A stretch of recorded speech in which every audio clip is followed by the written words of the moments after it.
IPL মানে cricket আর কোটি কোটি টাকার খেলা।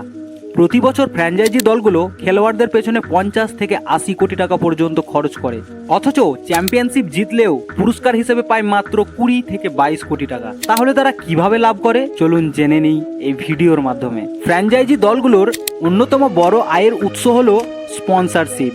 দলগুলোর জার্সি, হেলমেট, কিট সবকিছুতে থাকে বিভিন্ন ব্র্যান্ডের লোগো। এই স্পন্সরদের কাছ থেকে তারা পায় 100 থেকে 200 কোটি টাকা পর্যন্ত।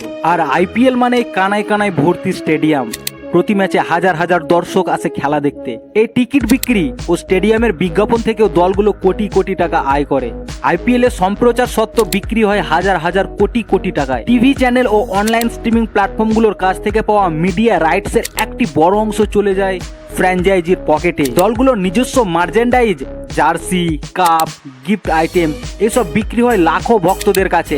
বিভিন্ন ব্র্যান্ডের সঙ্গে ডিল, সোশ্যাল মিডিয়া স্পন্সরশিপ থেকেও আসে মোটা অঙ্কের টাকা। তাহলে দেখতেই পাচ্ছেন, শুধু ট্রফি বা প্রাইজ মানির উপর নির্ভর করে না আইপিএল এর দলগুলো, তারা বিভিন্ন উপায়ে কোটি কোটি টাকা আয় করে। আর এই কারণে আইপিএল শুধু একটা খেলা নয়, একটি বিশাল ব্যবসা।